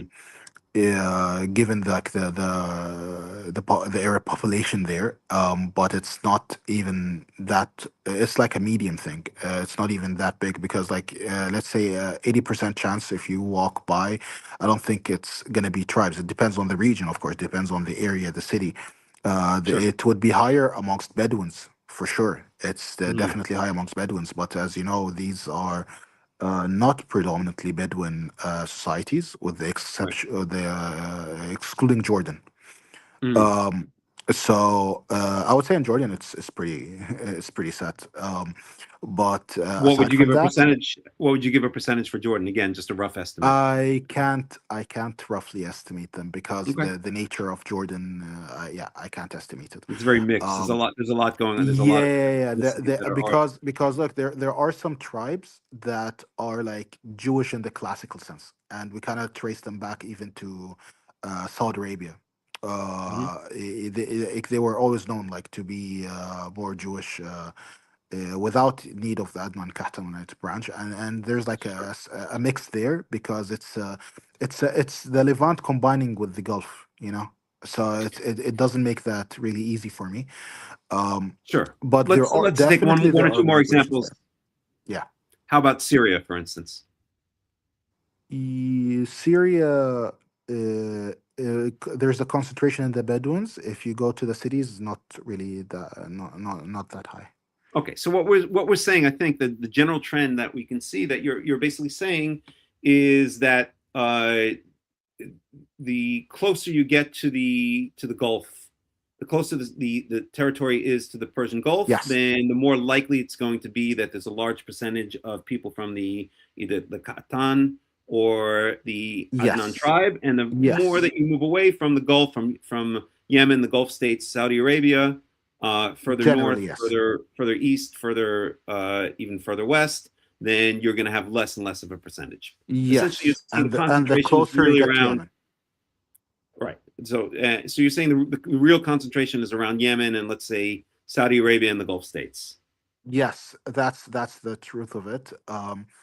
With just a few exceptions. Yeah. Hmm. But that's the general rule, by Okay. far. Very interesting. So now why don't we, because we only have about maybe 10 or 15 minutes left. So Yeah. now, so you have a strong belief that, let's say, of Saudi Arabia, Yemen, the Gulf states, including Kuwait, that, let's conservatively say, 50 to 70% of all Arabs, quote unquote, living in those states are actually Jewish, can actually trace their ancestry back to Israelite ancestry. And so you, as someone who has adopted Torah, Tanakh, Karaite approach, are now, you're not just sitting on your behind absorbing this information. You're actually attempting, and this is really, I guess, where all of the things that we spoke about, Ovadia's background, his own personal journey, how he went from growing up in a Muslim family to having a little bit of exposure to Judaism when he was an exchange student in the United States at the age of 15, to later on becoming more interested in Tanakh when he turned 18 and beyond, to later on actually outright adopting Judaism and a Karaite approach specifically to Torah and Tanakh, and and not only that, but coming to the belief that this was not just, I guess, a coincidence, but this is something that goes deep in his blood, because he himself believes that he can trace his lineage back to. So you believe you're from which of those clans that we mentioned? That would be the Quraysh clan, So you believe patrilineage. you're okay. Yeah. So you're from the Kodesh clan. So that you essentially believe that you can trace your patrilineal, your fatherly lineage back to Onias the Fourth, who was a high priest in In Second one Temple version, period. yes. Yes. Got it. And Okay. I would really phrase it this way. It's not that I believe they're Jewish. I Hmm. believe that they have a right to claim they're Jewish and engage in Judaism. Okay. Well, It's a there's a big right. difference between. Can you very briefly explain what you mean? Because what do you mean exactly by that? So what I mean by that is that they have a couple of options in front of them. So I, as someone of, let's say, a certain tribe, if I have two options or two branches open in front of me, I can choose to affiliate with whichever branch that I want, given that both are accepting of me. It's like Okay. that. It's not a hard claim that I would go.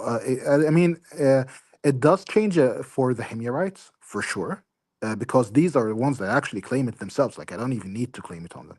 So so it's basically, hey, you have this option, you have this path, this line that you can go for, and if you want to do so, then hey, I'm open, I'm ready to accept you, I'm ready to work with you.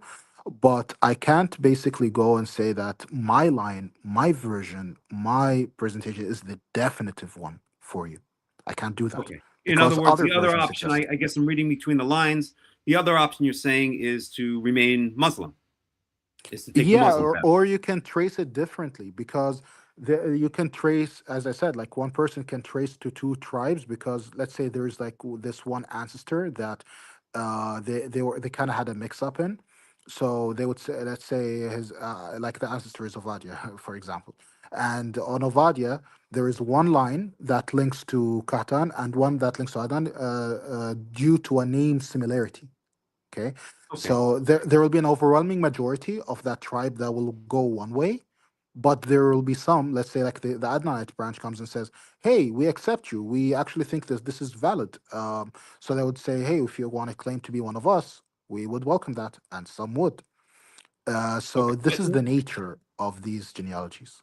You get Okay. me? But in your In some opinion, rare cases, yeah. aside from what what the general opinion is, maybe, or what the various opinions are, is it correct to say that your personal opinion is that, let's speak specifically about the Qurayshi clan, or even the overarching tribe, the Adnan tribe? Is it your opinion that they are literally patrilineally descent Israelites, descended from I Onai forth? Your I personal opinion.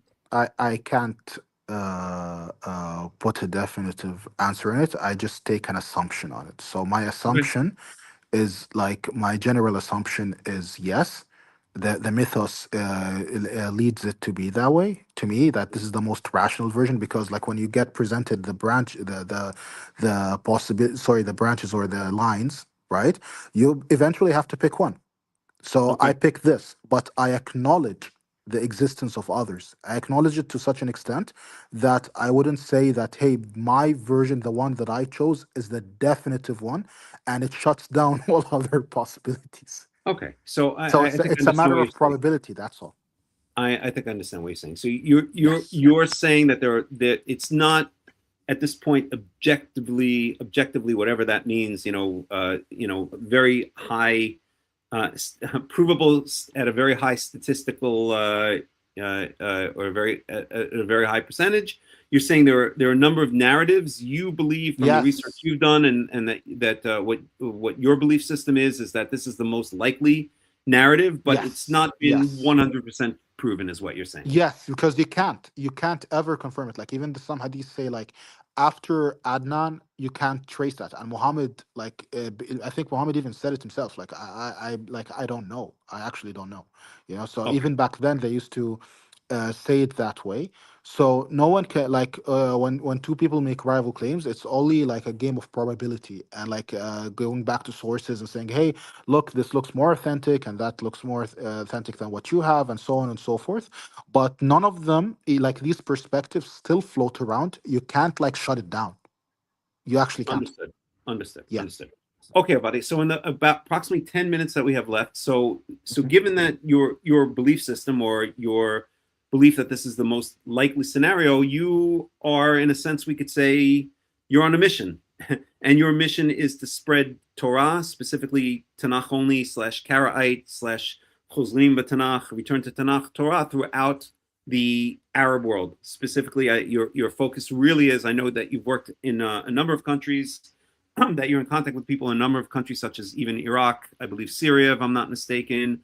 But your main focus is Kuwait, the Gulf states, Saudi Arabia. So can you tell us what this mission is? What are you? Kuwait and Iraq. What are your Kuwait and Iraq? Okay. So what are your main goals here? What is you're a man on a mission? What is your mission?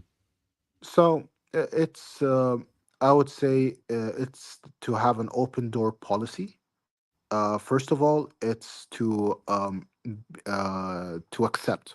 It's just that's the first thing. That if someone wants to take this path, if someone sees it as the thing for them, that you would basically accept them and teach them and give them the guidance that they need. That's the first thing. The second matter is establishing the necessary infrastructure. And the third is being part of the so-called, like, say, civilizational dialogue. I believe there are a lot of misconceptions on Jews here. Conspiracy theories for sure are floating around.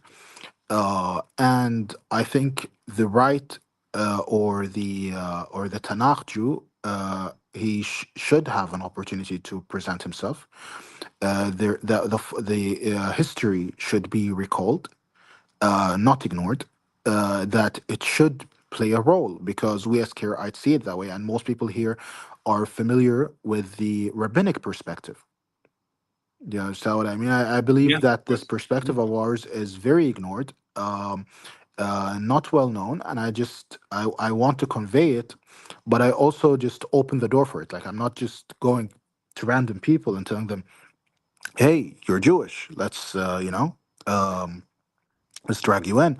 I'm just saying that, hey, this is Judaism.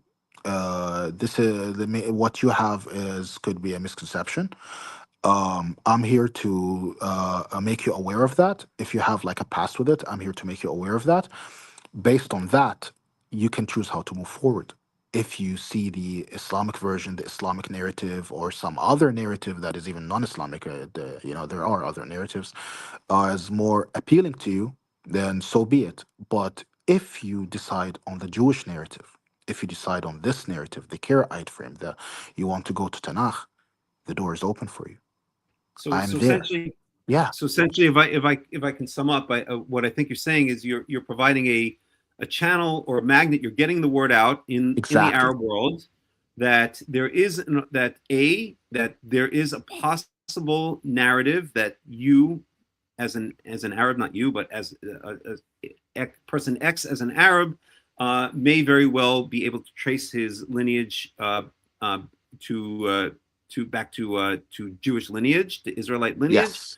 Yes. You're getting that word out, and you're acting as a magnet or a channel for people who are interested in exploring that possibility more. Yes. And Correct. Yes. and then That's the third accurate. thing, and then the third thing, essentially, you're saying is then you are presenting to those people who might be interested, or even to the Arab world at large, that there's another alternative to rabbinical Judaism, which again I'm reading Of course. through between the lines, and also from the many conversations that we've had, that rabbinical Judaism is looked down upon, or is in a sense odious to within the Arab world. It's considered to be kind of an abrogation of the Torah, of the true ways that Yes. Jews Even are from supposed to Islamic be, perspectives. even Yes. from an Islamic perspective. And you're presenting them, and you're presenting to the Arab world at large, and to the people who are interested in exploring their possible Jewish lineage more. You're presenting to them the Tanakh only / Karaite version, Yes. which is going to be much more readily accepted and less looked down upon, despised, and rejected within the Arab world. Yes. Yes, because some of them have ancestors that they see live that way. Some of them feel a history. There are songs about it. There are it's a huge part of their identity. I don't think it deserves to be ignored just because of conflict. I really don't think that, and I don't think the conspiracy theories and other such matters should just float around and detract from something so beautiful, so important, and so much a source of pride in the eyes of these tribes. I really think that this shouldn't be the case. Yeah. Excellent. And to sum up, just two final questions.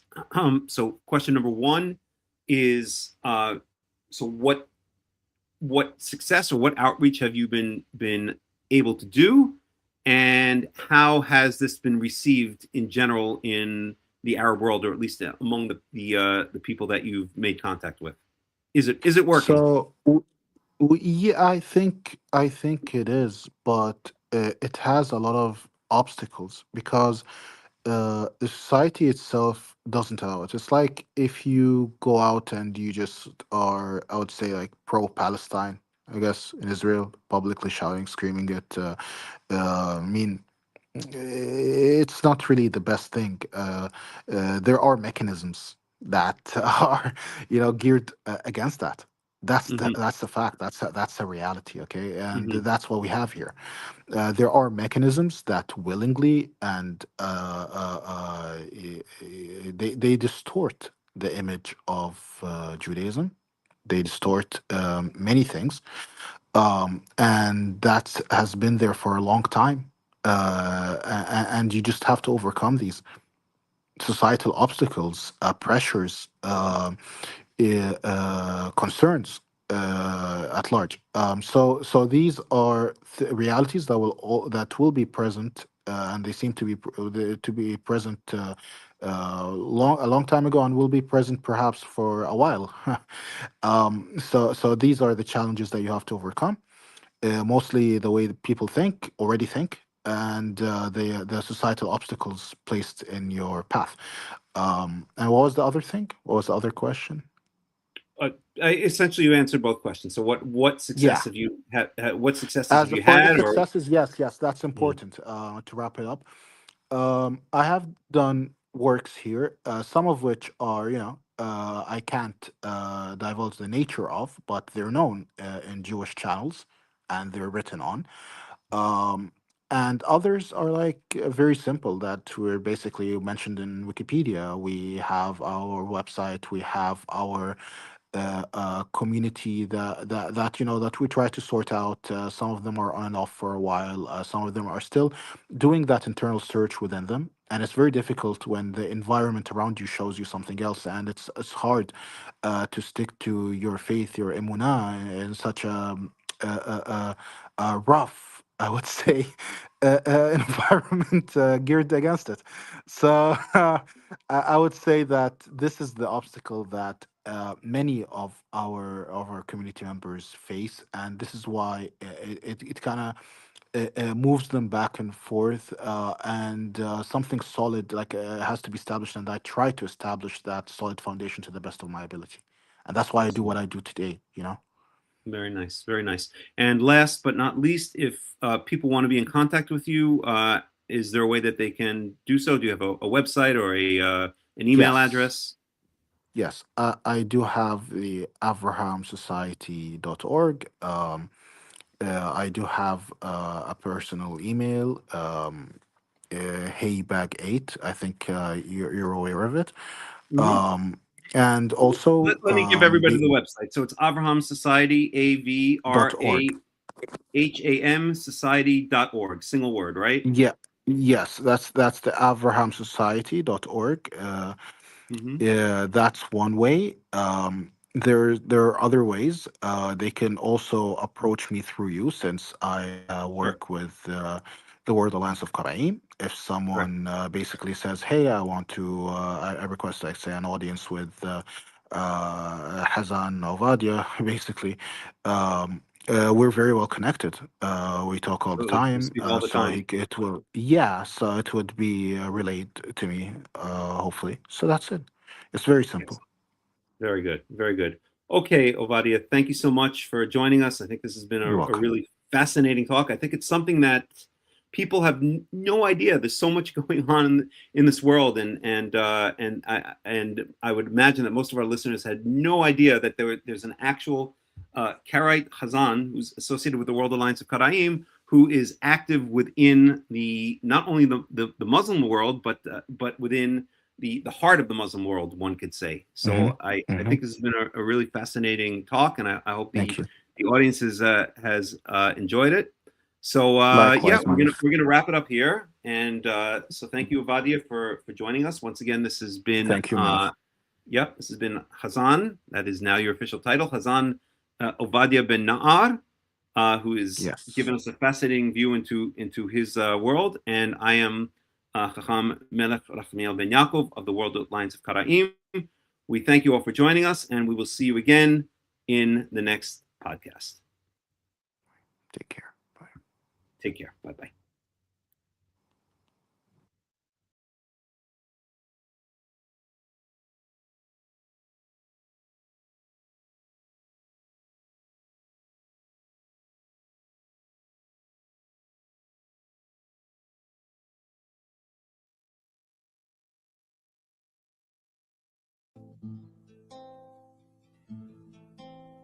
שיר למעלות, אשא עיניי אל ההרים, מאין יבוא עזרי, עזרי מעם השם, עושה שמיים וארץ, אל ייתן למות רגליך, אל ינום שומרך, הנה לא ינום ולא ישן שומר ישראל, השם שומרך, השם צילך, על יד ימינך, יומם השמש לא יככה וירח בלילה, השם ישמורך מכל רע, ישמור את נפשך, השם ישמור צאתך ובואך, מעתה ועד עולם. שיר למעלות, אשא עיניי אל ההרים, מאין יבוא עזרי, עזרי מעם השם, עושה שמיים וארץ, אל ייתן למות רגליך, אל ינום שומרך, הנה לא ינום ולא ישן שומר ישראל, השם שומרך, השם צילך, על יד ימינך, יומם השמש לא יככה וירח בלילה, השם ישמורך מכל רע, ישמור את נפשך, השם ישמור צאתך ובואך, מעתה ועד עולם.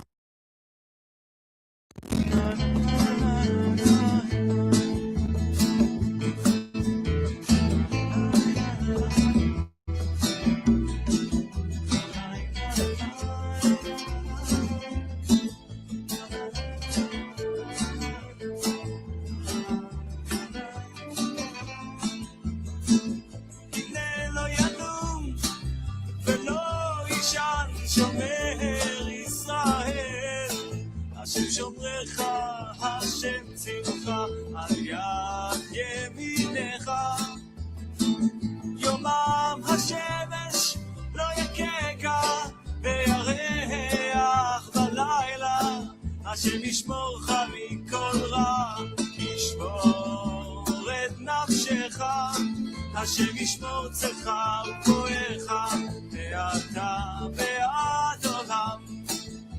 אוי אוי אוי אוי אוי, שיר למעלות, אשא עיניי אל ההרים, אוי מאין יבוא עזרי,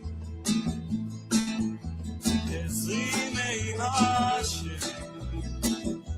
עושה שמיים וארץ, אל ייתן למות רגליך, אל ינום שומרך, אוי אוי אוי אוי אוי, שיר למעלות, אשא עיניי